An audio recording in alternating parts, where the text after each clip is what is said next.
Una vez más, un desayuno de todos Hoy tenemos, sobre todo, los doctores Héctor Aguilar Camín y Jorge Castañeda, quienes han sido un punto de referencia para nuestra confederación. Hemos tomado mucho de sus preceptos económicos, políticos y sociales para desarrollar nuestras estructuras legislativas. Y creo que hoy presentan parte de un trabajo muy interesante, que es el libro Un futuro para México. Vamos a proceder a escuchar a la presentación del libro Un futuro para México, escrita por los doctores Héctor Aguilar Camín y el doctor Jorge G. Castañeda. Me voy a permitir, en lo que están ustedes desayunando, leer una breve semblanza de la trayectoria de nuestros dos invitados especiales. Esta semblanza incluye los aspectos más relevantes de su trayectoria profesional, sin que sea toda la labor que han hecho, por supuesto. Voy a empezar por el doctor Jorge Castañeda. El doctor Jorge Castañeda nació en México, Distrito Federal, en 1953. Fue secretario de Relaciones Exteriores de México. Ha sido profesor durante más de 25 años en la Universidad Nacional Autónoma de México y actualmente es catedrático en la Universidad de Nueva York. Es articulista de diarios como El Reforma, El País y la revista Newsweek.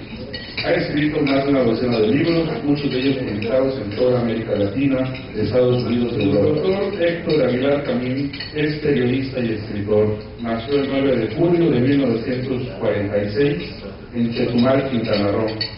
Es licenciado en Ciencias y Técnicas de la Información de la UIA y doctorado en Historia por el Colegio de México. Tiene una quincena de publicaciones entre novelas, cuentos y ensayos, entre los que destacan Morir en el Golfo, La Guerra del Gallo. Escribe la columna Día con Día, publicada en el periódico Milenio. Actualmente es director general de la revista Nexos y se autodefine como historiador por accidente y novelista por vocación y decisión. El autor de La Guerra del Gallo se ha convertido en referencia obligada en la tribuna política nacional. Desde su obra literaria, sus artículos periodísticos, sus participaciones en televisión y su muy leída columna, participa en el debate de los grandes temas nacionales. Decirles cuál es el origen de este libro y cuál es su sentido, hacia dónde va. Como empecé a decir ante las preguntas de los medios, hacia la idea de que la elección del año 2012 no sea solo una elección de candidatos y de partidos, sino también sea una elección de qué rumbo es el que el país debe tomar, y una elección de programa y de proyecto. La pregunta que tratamos de responder en este pequeño ensayo es ¿qué futuro podemos imaginar para México?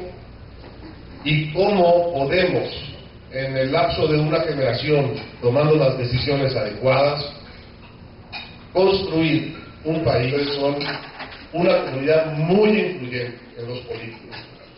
Esperamos de la comunidad empresarial que vaya un poco más allá de su normal espacio de negociación y de propuesta gremial, y que se haga cargo también con la influencia, con el conocimiento, con los recursos que tienen, de que deben también tener una propuesta de cambio nacional. Aparte de la muy legítima e indispensable agenda gremial, nos parece que estamos invitando a la comunidad empresarial del país a subir un peldaño sus metas, subir un peldaño sus exigencias hacia una agenda nacional. El primer punto de este libro y del ensayo que publicamos anteriormente, Héctor y yo, es que nada se puede hacer en México si no crecer.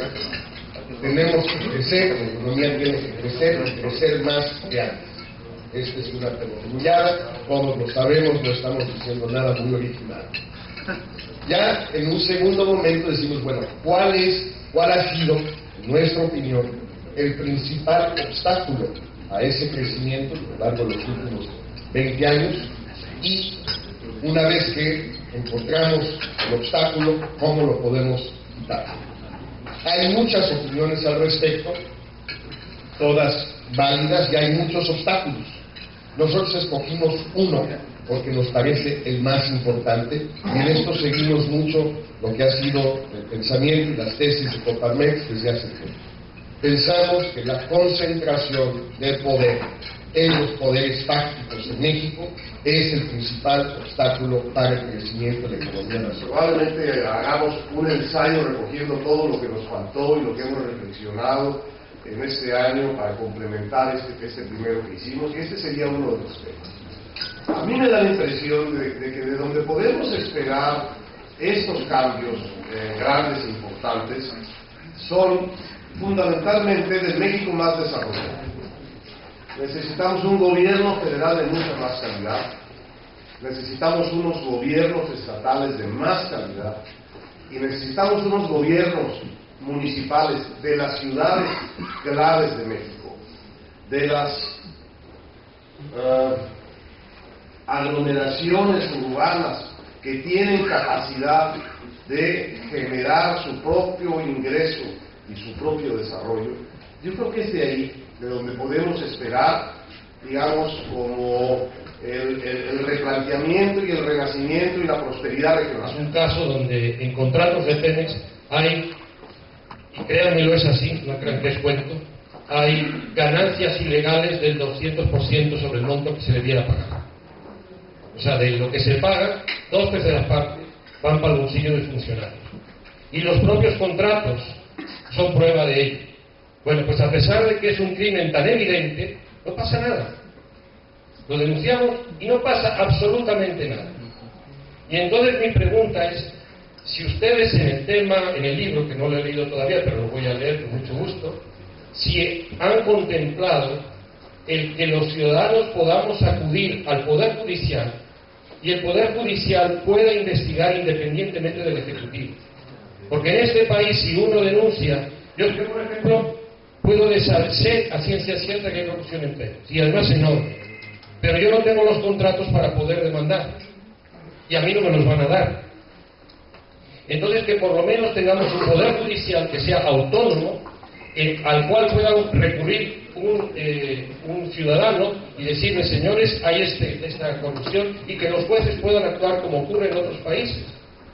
Porque aquí estamos maniatados con los ministerios públicos controlados por los ejecutivos, a los cuales en la mayoría de los casos no les interesa combatir la corrupción, sino negociar con ella. Muchas gracias. Sí.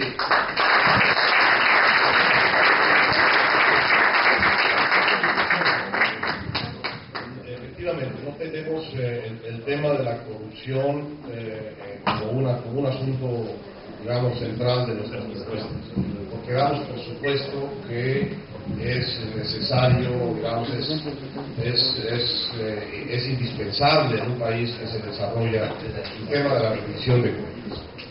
Pero el tema de la rendición de cuentas empieza antes de que los de Pemex puedan hacer sus contratos y los gobiernos puedan repartir impunemente beneficios de los dineros públicos. Empieza en el tema de la irresponsabilidad fiscal.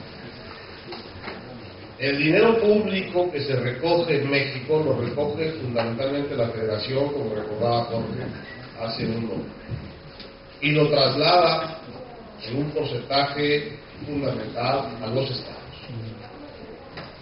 Y en ese traslado, en este momento, se hace un traslado sin responsabilidad.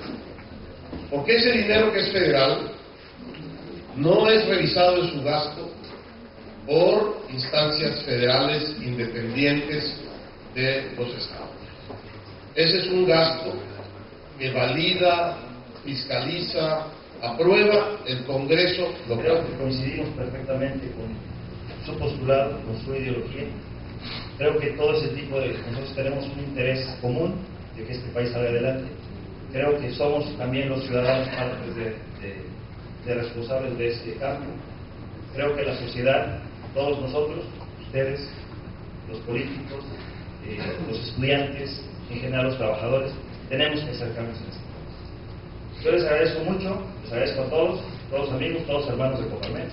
Sean todos bienvenidos y que sean todos para bien. Muchas gracias.